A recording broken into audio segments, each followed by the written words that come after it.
They call him Slim Shady, and he shamelessly zings celebrities daily. Welcome to WatchMojo.com, and today we're counting down our picks for the top 10 celebs dissed by Eminem.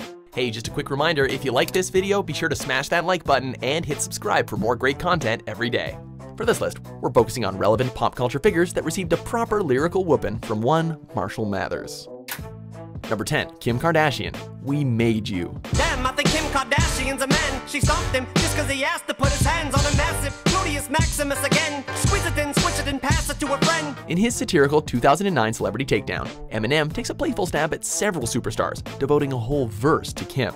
Well, specifically, he raps about her gluteus maximus while also questioning her gender. I remember I got an email from a friend of mine and she's like, "Girl, you made it! Eminem is rapping about you." Given the playful tone of the track, it's clear that M's not on the warpath against America's beloved reality star.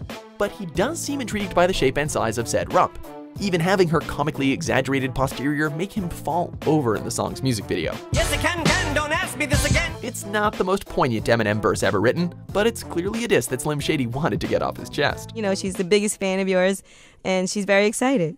I don't know if she's going to be honored when the record comes out. Number 9, Donald Trump, No Favors. Build that wall, build that wall, build that wall. While normally focusing his diss tracks on celebrities and other entertainers, M isn't one to shy away from politicians either.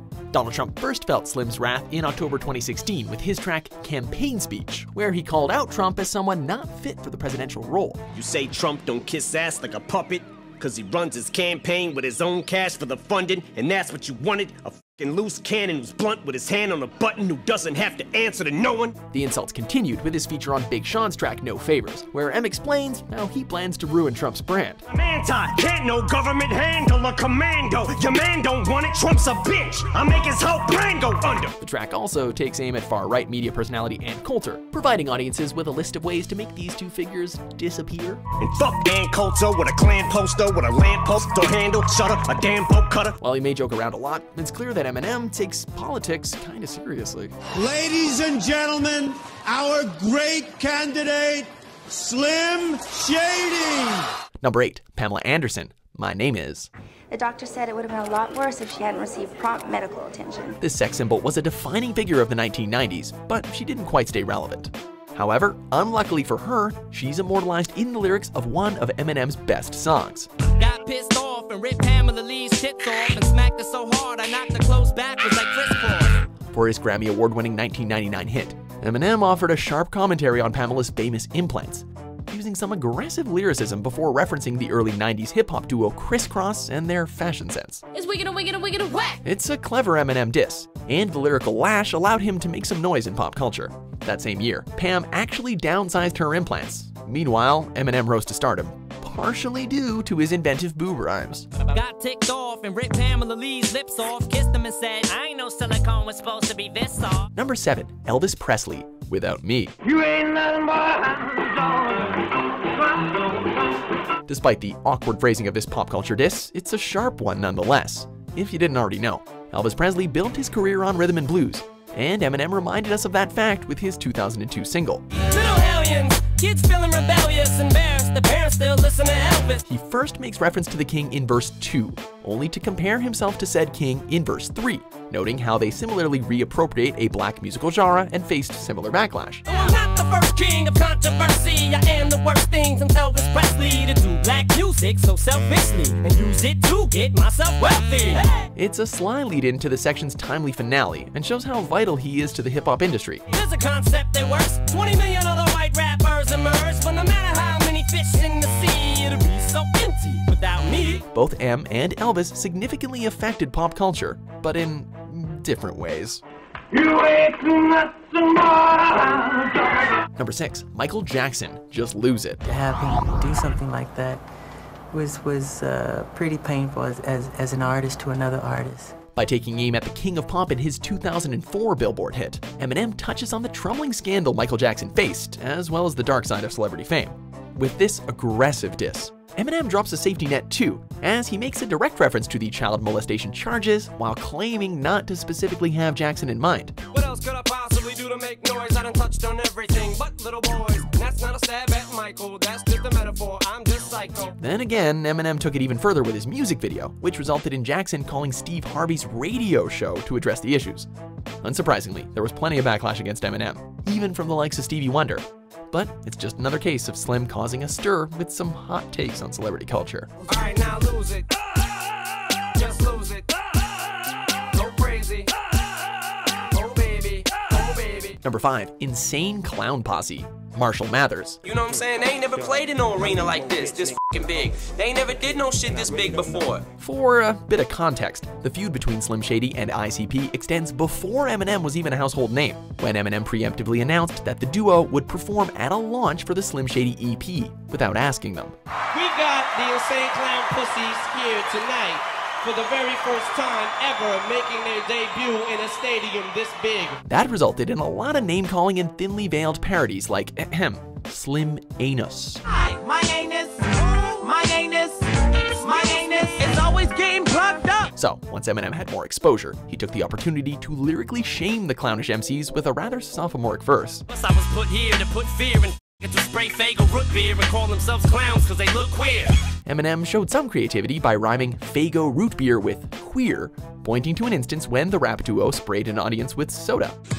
If this was Eminem, what I'd probably do is go straight for the jugular. With most of his second verse devoted to insulting Violent J and Shaggy 2 Dope, it's evident that Shady had a lot to get off his chest. Look at y'all running your mouth again when you ain't seen a f***ing mile road south of 10. And I don't need help from D12 to beat up 2 females and make up who may try to scratch me with lean nails.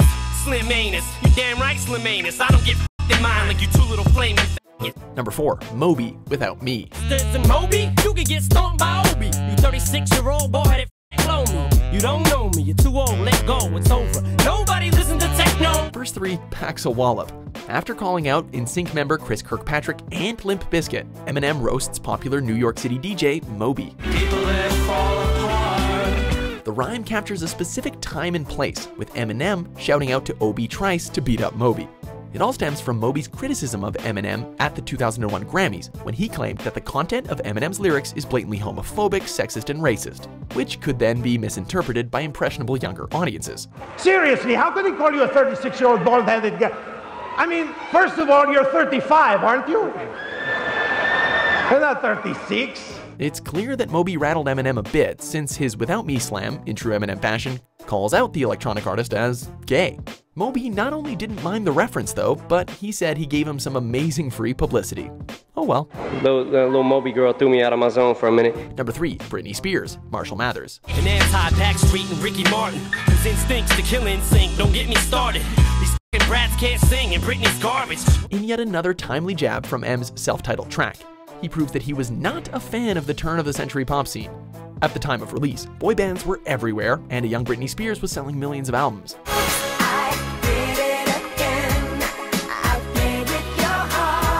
Slim Shady slammed her trendy pop vibes by referencing the actual cost of a compact disc in 2000. What's this bitch retarded? Give me back my $16. Of course, he also dropped the B word on poor sweet Britney, which, given his reputation, probably let her off lightly. But Eminem kinda also admitted that he bought one of her albums, so take what you will from that. I'm keeping it gangster, homie. I'm keeping it gangster. I'm keeping it real. Number 2, Christina Aguilera, the real Slim Shady. But Slim, what if you win? Wouldn't it be weird? Why? You guys can just lie to get me here so you can sit me here next to Britney Spears? Christina Aguilera better switch me chairs. In quite the elaborate and revealing verbal beatdown, Eminem confronts this pop superstar. In a special on MTV for her hit What a Girl Wants, Aguilera praised Eminem, but M took issue with how she got into his personal life. I heard he's married now. Eminem? Yeah, totally. The girl that he talks about killing on his record, actually. And so, this called for an immediate diss aimed at Christina's love life. I could sit next to Carson Daly and Fred Durst and hear him argue over who she gave head to first. Little bitch put me on blast on MTV. Yeah, he's cute, but I think he's married to Kim. At the 2000 MTV Music Video Awards, Fred Durst of Limp Bizkit joined Christina Aguilera during her performance of Living It Up, later claiming to have done it, quote, all for the nookie.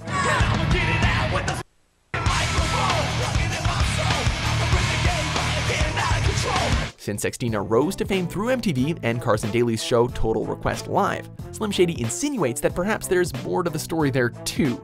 I guess retaliation comes fast and hard when you're on Marshall Mathers' lyrical hit list. I just find what he has to say disgusting and just completely untrue. Before we unveil our top pick, here are a few honorable mentions. Raised to the vocal cords, was swelling in a voice, was more horse than in toy spelling space. Give me my Benylin inhaler and 2 Xenadrin, and I'll invite Sarah Palin out to dinner then. Nail her, baby, say hello to my little friend. So baby, make just like cake, better let yourself go, let yourself go. Number 1, Mariah Carey, The Warning. Mariah didn't expect it to go balls out. Bitch, shut the f up before I put all them phone calls out. Eminem alleged that he hooked up with Mariah Carey. However, the pop icon wouldn't admit it. Carey released a song titled Obsessed, with several thinking that it was her way of adding fuel to the fire that Eminem had set with Bagpipes from Baghdad, even possibly impersonating him in the song's music video. Mariah, what's ever happened to us? Why did we have to break up? All I asked for was a glass of punch. You see, I never really asked for much. Then came the warning shots. Get it? This is a blatant Mariah diss track, in which he claims to have evidence of their past relationship. Damn, Slim, Mariah played you. Mariah who? Oh, did I say whore, Nick? I meant a liar too.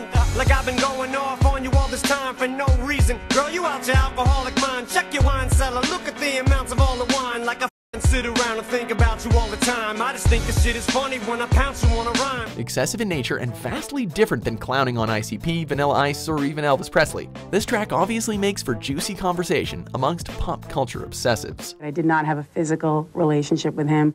Do you agree with our picks? Check out these other great clips from WatchMojo and subscribe for new videos every day.